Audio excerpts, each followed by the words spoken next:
வணக்கம். ஆஸ்ட்ரோவேலின் நல்ல நேரம் நிகழ்ச்சியின் சார்பாக அத்துணை சப்ஸ்கிரைபர்களையும் எல்லா அன்பு உள்ளங்களையும் எனது நண்பர்களையும் வருக வருக என வரவேற்பதில் பெருமகிழ்ச்சி கொள்கிறேன். வக்ரதுண்ட மகாகாய சூரியகோடி சமப்பிரப அவிக்னம் குருமே தேவ சர்வகாரியேஷு சர்வதா. தென்னாட்டுடைய சிவனே போற்றி, என் நாட்டவர்க்கும் இறைவா போற்றி. நண்பர்களே, இந்த புத்தம் புதிய காணொலியில் உங்கள் அத்துணை பேரையும் வரவேற்பதில் மிக்க மகிழ்ச்சி கொள்கிறேன். இன்னைக்கு நம்ம பார்க்க போகிறது சிம்ம ராசி. காலபுருஷ தத்துவத்துக்கு 5ஆம் வீடு என்று சொல்லக்கூடிய சிம்ம ராசி. சிம்மம் அசாத்தியமான கேப்பபிலிட்டி உள்ள ஒரு ராசி, திறமைகளை உள்ளடக்கிய ஒரு ராசி. சிம்மம் எல்லாத்தையும் ஜெயிக்கக்கூடிய ஒரு ராசி. குறிப்பாக சிம்ம ராசியுடைய ஜாதகத்தில் 4ஆம் வீடு என்பது ரொம்ப முக்கியமானது. அது சுகஸ்தானம்னு சொல்லுவோம், ஆரோக்கியத்தை குறிக்கக்கூடிய ஸ்தானம். ஏன் நம்ம இந்த வீட்டை பற்றி பேசுகிறோம்? 4ஆம் வீட்டில் கிரகங்கள் இருந்தால் என்ன நடக்கும்? அதே மாதிரி உங்கள் சுகபோகங்களை தீர்மானிக்கக்கூடிய ரகசியங்கள் என்ன? தவிர சிம்ம ராசிக்கு அபூர்வ கிரக சேர்க்கைகள் என்ன? இப்போ ஒரு 4ஆம் வீடு என்பது வீடு, வாகனம், சொத்து, தவிர ஆரோக்கியம், இதெல்லாம் குறிக்கும். இதில் எல்லாமே வந்துடுது பாருங்க. கிட்டத்தட்ட 4ஆம் வீடு என்ன ஆகுது? கேந்திரஸ்தானம், வீடு, வாகனம், சொத்து, ஆரோக்கியம், முக்கியமான அத்தனை விஷயமும் இதில் வந்துடுது. சிம்மத்துக்கு ஏன் இந்த சுகஸ்தானம், ஆரோக்கிய ஸ்தானத்தை பற்றி அதிகமாக வலியுறுத்தி பேசுகிறோம்? சிம்மத்துக்கு, சிம்மராசியில் பிறந்த அத்துணை பேருக்கும் ஆரோக்கியத்தில் குறைபாடுகள் இருக்கின்றன. ஆரோக்கியத்தில் சிம்மத்திற்கு ஏன் குறைபாடுகள்? நிறைய குறைபாடுகள் ஆரோக்கியத்தில் சிம்மத்திற்கு இருக்கு. ஏன்? தன்னுடைய ஆரோக்கியத்தை பற்றி மட்டுமல்ல, எதை பற்றியுமே கவலைப்படாத ஒரு ராசி.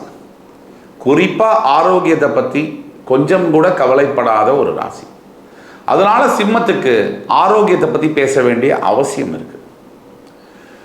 நல்ல ஒரு ஆரோக்கியம் இல்லை, வீடு இருக்கு, வாகனம் இருக்கு, சொத்து இருக்கு, சல்லி பைசா பிரயோஜனம் இல்லை.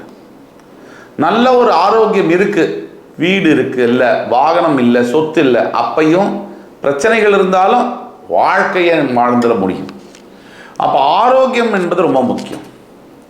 அப்போ ஆரோக்கியம் மற்றும் அபூர்வ கிரக சேர்க்கைகள் சிம்ம ராசிக்கு எப்படி இருக்கும், அதை பற்றி தான் இந்த எபிசோடில் பேச போகிறோம். உங்களுடைய தனிப்பட்ட ஜாதகத்தை எடுத்து வச்சுக்கோங்க.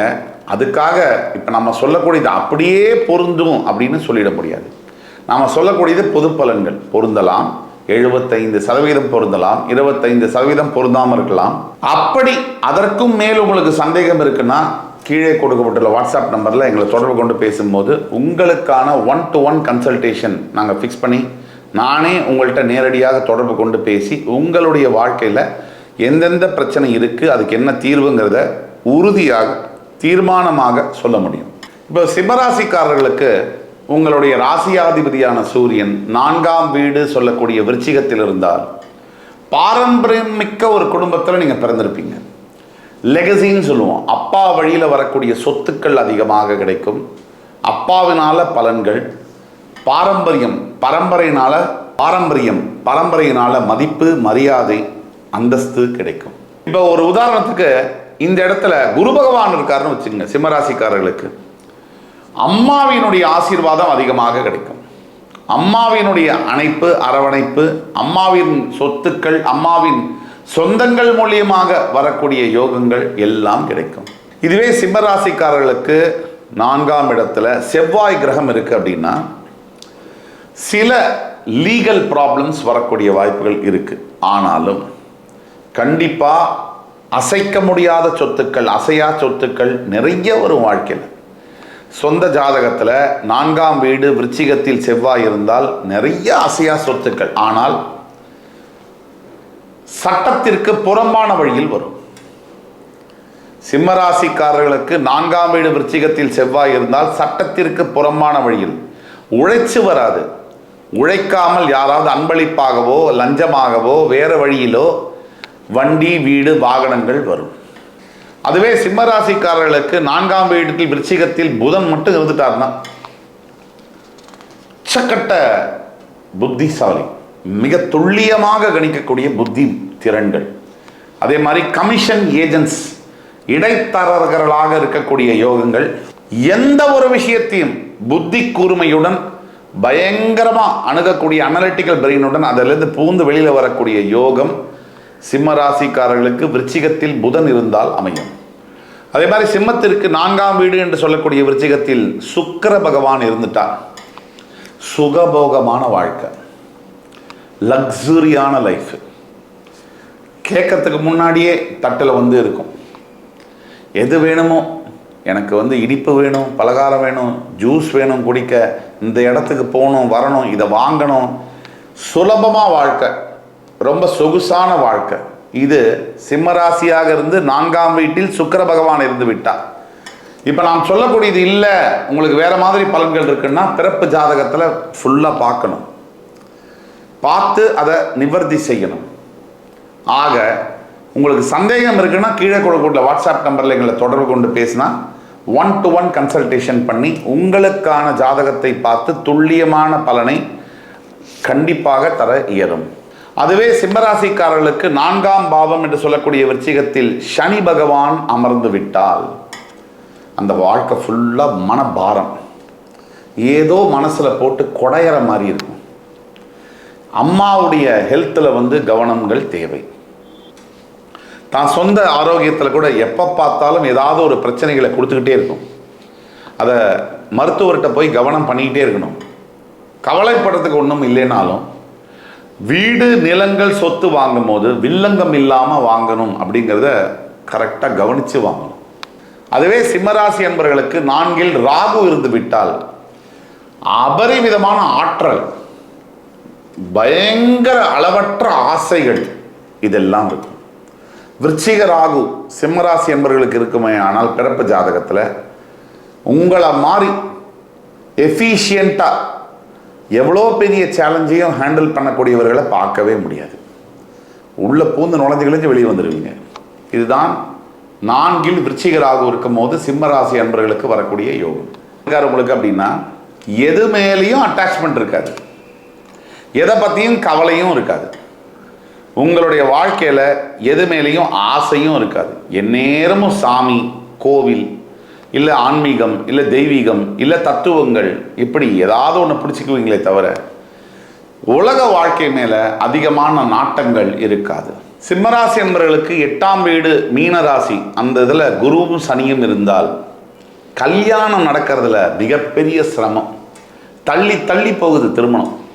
குரு சனி சேர்க்கை யாராக இருந்தாலும், எந்த ராசியாக இருந்தாலும், எந்த கட்டத்தில் இருந்தாலும், கன்னி ராசியை தவிர குரு சனி சேர்க்கை எங்கிருந்தாலும் ஆபத்தே. திருமணம் தள்ளி போகிறது, திருமண வாழ்க்கை தள்ளி போகிறது. ஆனால் சிம்மத்துக்கு திருமணம் தள்ளி போனாலும், சிம்மத்திற்கு திருமணம் தள்ளி போனாலும் நல்லதாக நடக்கும். லேட்டாக நடந்தாலும் நல்ல ஒரு மேரேஜ் நடக்கும். மற்ற ராசிகளுக்கு சற்று சிக்கலாகவே அது அமைகிறது.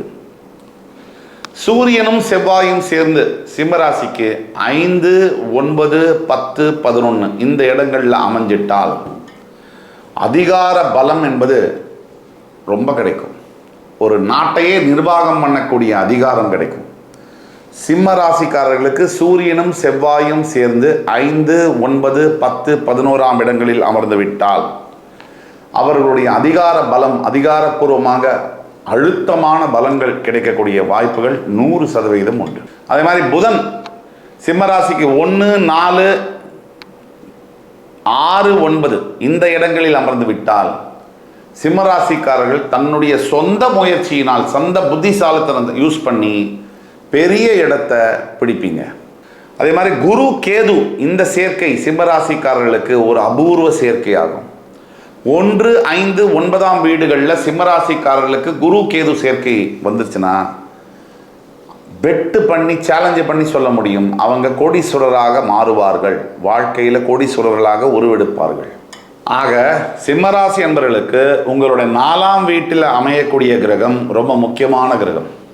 வீடு, வாகனம், வாழ்க்கை, உங்களோட ஆரோக்கியம் இதையெல்லாம் தீர்மானம் பண்ணக்கூடிய கிரகம்.